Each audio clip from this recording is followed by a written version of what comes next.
You're just a backup plan if my side piece doesn't work out.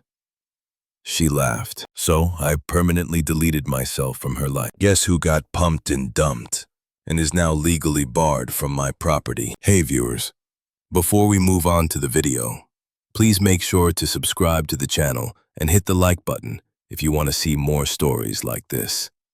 Thanks. The scent of seared scallops and garlic herb butter should have been the smell of celebration. It was our 3-year anniversary. I'd spent the afternoon prepping. Even got the expensive wine she liked, the one with the fancy label that always made her smile. But the air in our apartment was thick, with a silence that had nothing to do with the food and everything to do with the ghost sitting at the table with us. Her name was Chloe, and for the past 3 months, she'd been a ghost haunting our relationship. Her body was here, pushing a scallop around her plate.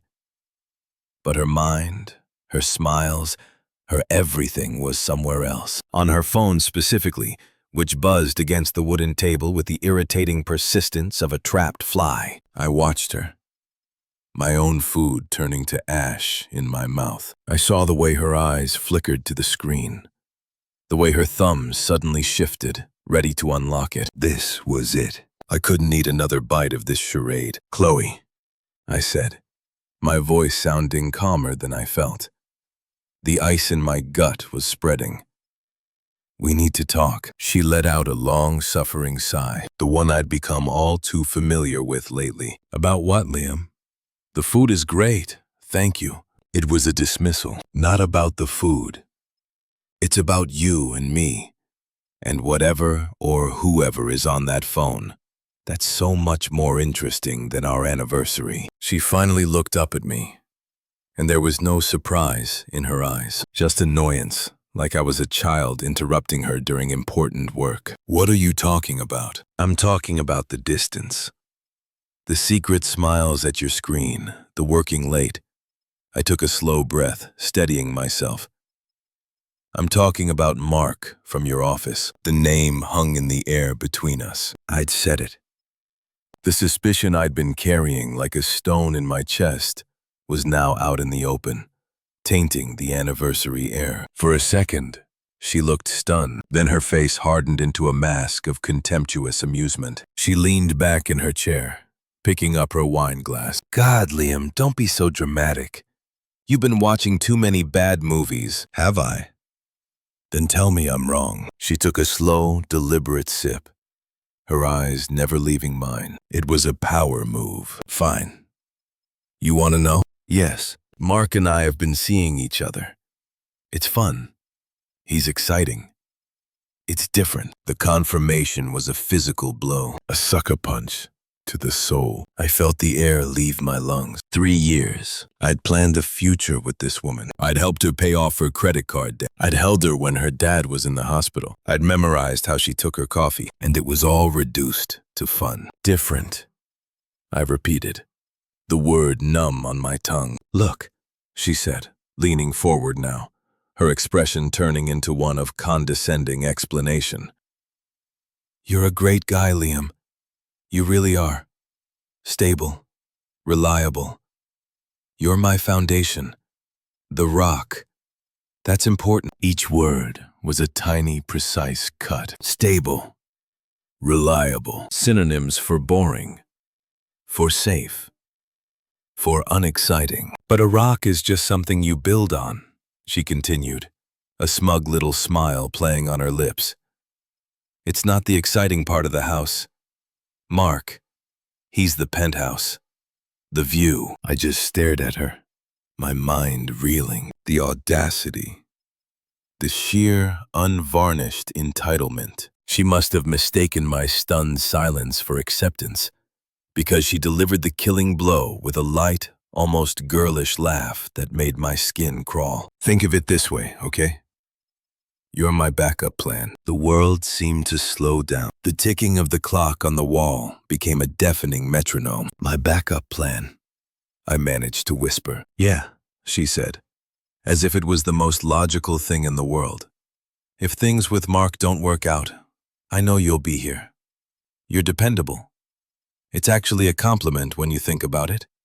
I'm planning my future, and you're still in it, just in a different role. I looked at her, at the woman I loved, the woman I thought I knew, sitting there smugly telling me I was her consolation prize, her plan B, the one she could count on to pick up the pieces when her penthouse view turned out to have a leaky roof. My hand was gripping my fork so tightly my knuckles were bone white. The urge to scream, to flip the table, to shatter the smugness off her face was a roaring fire in my veins.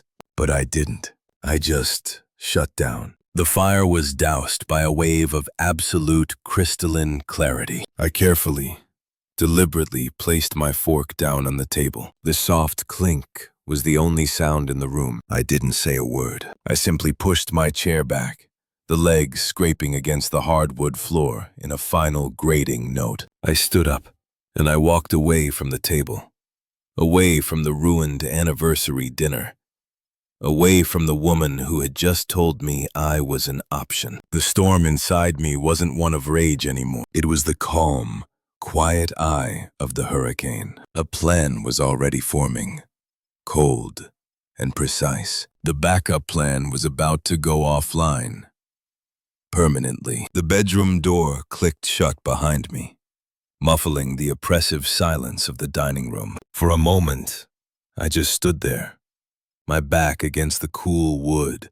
breathing in the familiar scent of our room, our past room. The air still smelled of her perfume, the vanilla and jasmine I'd once found so intoxicating. Now it just smelled like a lie. My body moved on autopilot, a strange, detached calm settling over me. The roaring in my ears had ceased, replaced by a single, clear directive: erase yourself. I walked to the closet and pulled out my go bag, the durable duffel I used for weekend hiking trips. I didn't need sentimentality. I needed efficiency. I opened drawers, my movements mechanical and precise. Socks, underwear, a stack of t-shirts, 2 pairs of jeans. I bypassed the sweaters she'd bought me, the silly novelty shirts we'd gotten on vacation. I was packing for a new life, not a reminiscing tour. The door opened behind me. Chloe stood there, leaning against the frame,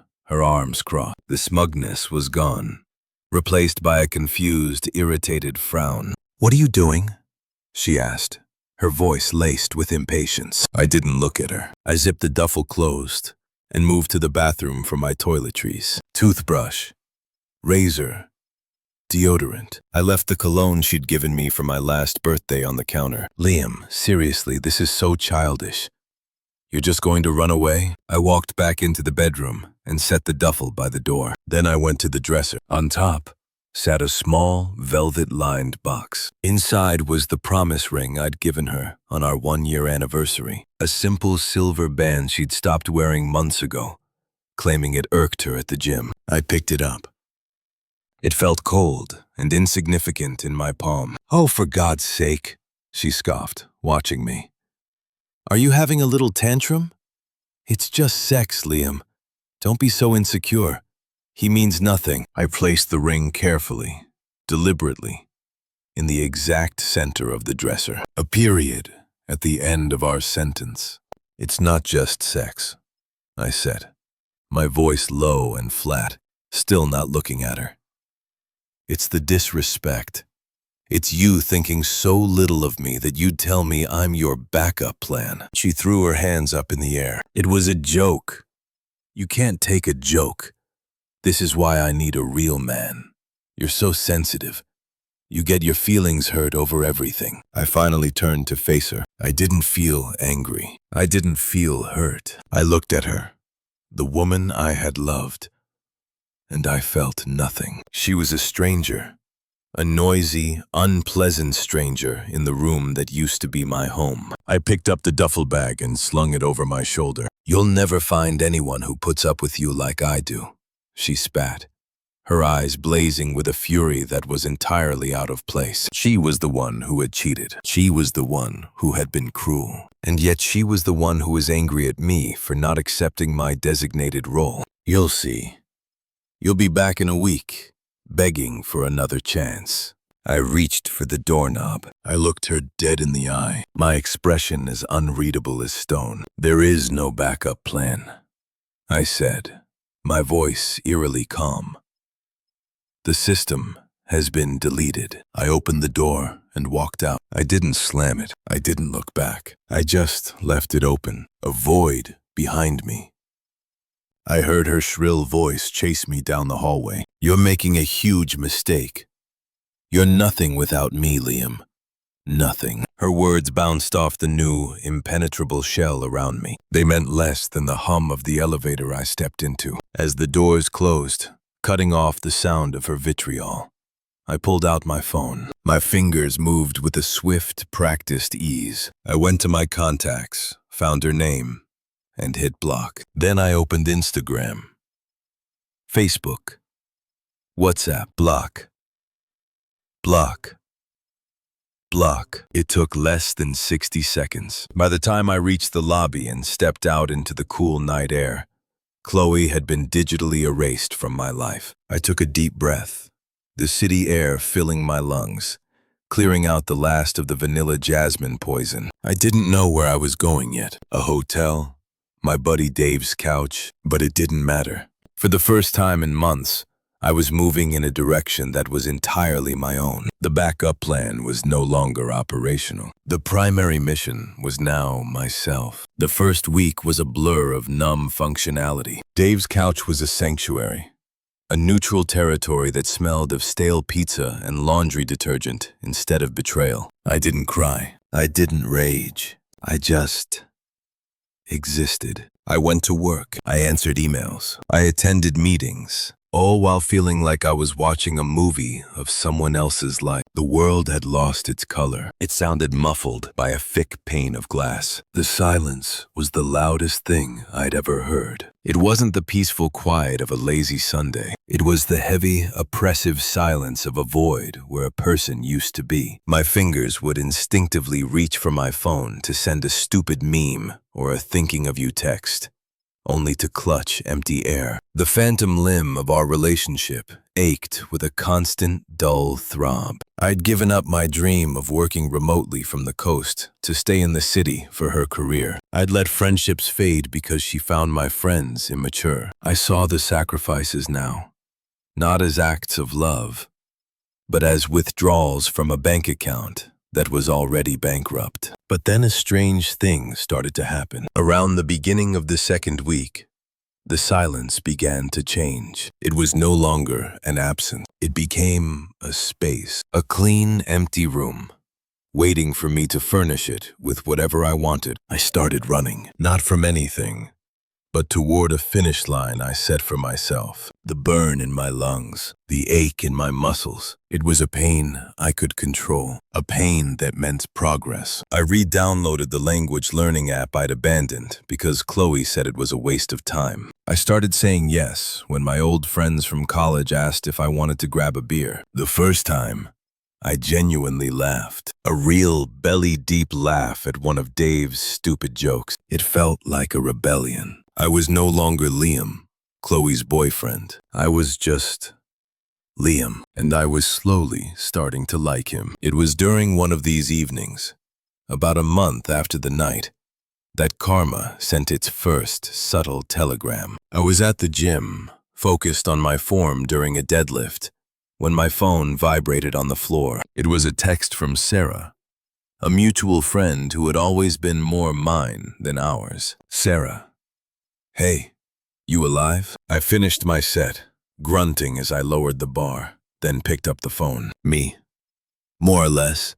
What's up?" The three dots bounced and bounced. She was typing a novel. "Sarah, look, I probably shouldn't get involved, but I thought you should know.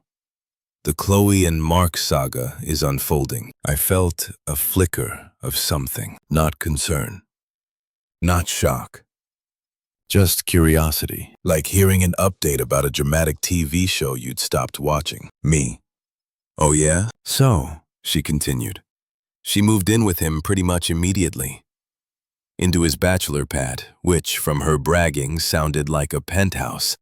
but from what I've pieced together is a studio above a garage in the North End. I didn't respond. I just waited for the next update to load. The passion was apparently white hot for all of 2 weeks. Then the cracks. He was moody. He'd disappear for days. She found out he never actually deleted his dating apps. I could picture it perfectly. Sarah. He told her he wasn't looking for anything serious and that she was moving too fast. A cold, clean slice of satisfaction cut through me. It wasn't joy at her pain. It was the satisfaction of a scientist watching a predicted chemical reaction occur exactly as outlined. The unstable element had proven itself unstable. Anyway, Sarah's text continued. He officially kicked her out last weekend. Said she was too clingy and he needed his space. She's been couch surfing. She showed up at my place yesterday, a complete mess, crying, saying he used her, that he was a monster. I looked at the words on the screen. He used her. He was a monster. She was the victim. Of course, there was no accountability, only a reassignment of blame. She hadn't learned a thing. Sarah's final message came through. She asked about you. I didn't tell her anything, but I thought you should know the situation. It's a show. I stood there in the buzzing fluorescence of the gym. The metallic clangs and grunts around me faded into the background. I pictured Chloe, homeless and humiliated. Her grand upgrade revealed as a catastrophic downgrade. I searched my soul for any shred of sympathy, any urge to rescue her. I found nothing, just a vast, quiet emptiness where she used to be. My fingers typed a reply, me. Okay, I sent it. A single, neutral, terminal word. It wasn't, I'm sorry to hear that. It wasn't, that's awful. It was just, okay. An acknowledgement of information received and filed away under no longer my concern. I put my phone back in my pocket, grabbed the barbell, and loaded on more weight. The strain was immense, but it was honest. It was real. Unlike the drama unfolding in my past, this weight I could lift. This pain I could use. I was building a new foundation, and this one was made of steel, not sand. Chloe's world was unraveling, and the only thing I felt was the profound, liberating peace of my own irrelevance to it all. The dam broke 2 days after my conversation with Sarah. The first attempt was a text from an unknown number. I was in my new apartment, a sleek, modern one-bedroom in a building with a concierge and a keycard-operated elevator, unpacking the last of my boxes. Unknown number. Hey Liam, it's Chloe. I'm so sorry. I made a huge mistake. Can we please talk? The message felt like a relic from another lifetime. There was no anger, no pain, just a mild, clinical curiosity. I didn't hesitate. I selected the number and tapped block. The action was as routine as deleting spam. I then placed the phone face down and continued hanging my frames. The geometric lines of the art were a soothing contrast to the chaotic scroll of her words. The silence lasted a week. Then my work phone rang. I rarely gave that number out, but she'd obviously looked it up. I let it go to voicemail. An hour later, I checked the message. Her voice was a wobbly, tear-streaked mess. Liam, please. I'm nothing without you. He used me and threw me away. You were right about everything. I'm so alone. Please, just call me back. I need to hear your voice. There was a time when that brokenness would have shattered me. I would have dropped everything to fix. Now, it was just noise. I deleted the voicemail. Then I cleared the deleted items folder. Digital bleach.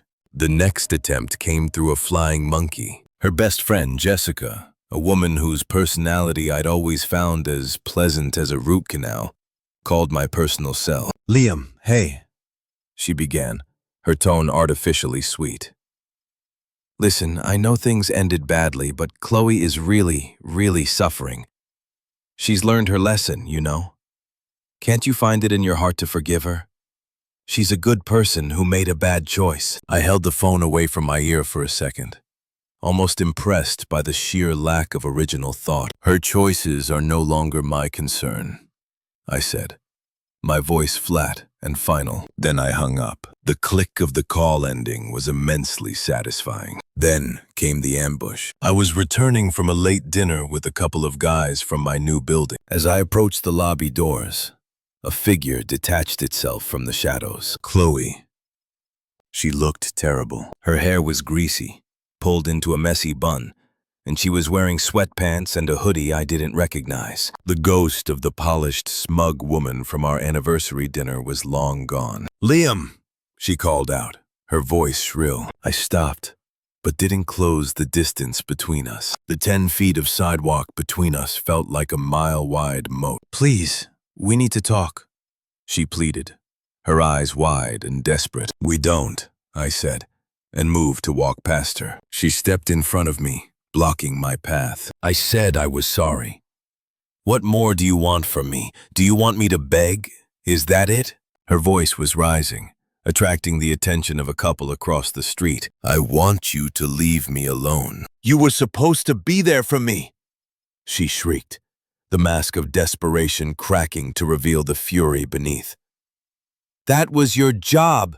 You're my boyfriend." "I haven't been your boyfriend since you told me I was your backup plan," I replied, my tone still dangerously calm. Her use of the present tense was unhinged. "You're a cold, heartless bastard," she spat, her face contorted with a rage so pure it was almost impressive. "I hate you. Do you hear me? I hate you for this." I didn't flinch. I just looked at her, this screaming, pathetic stranger on the street, and felt nothing but a profound need for her to be gone. I sidestepped her, walked into my building, and approached the concierge desk. "David," I said to the man on duty, nodding toward the door. "The woman outside. Her name is Chloe Matthews. She is not a resident, and she is not to be allowed in under any circumstances." David, a professional in his 60s, gave a curt nod. "Understood, Mr. Evans." I didn't look back as I walked to the elevator. The last thing I heard was the muffled sound of her screaming my name from the other side of the glass doors before they sealed shut. The ambush should have been the end of it. It wasn't. The incident outside the building had been a catalyst for her unraveling. Over the next week, she escalated. She started showing up at all hours, yelling my name from the street until David threatened to call the police. She left handwritten notes on my car, rambling, tear-stained missives that swung from professing undying love to accusing me of destroying her life. It was no longer a nuisance. It was harassment. It was a threat to the peace I had fought so hard to build. My response was not emotional. It was procedural. I went down to the courthouse and filed for a restraining order. I provided the text from the unknown number, a log of the voicemail, the notes I'd saved from my car. The judge, reviewing the evidence of her escalating unwanted contact, granted a temporary order. A process server delivered the papers to her at her mother's house, where she was now staying. The silence that followed was blissful for about 10 days. Then,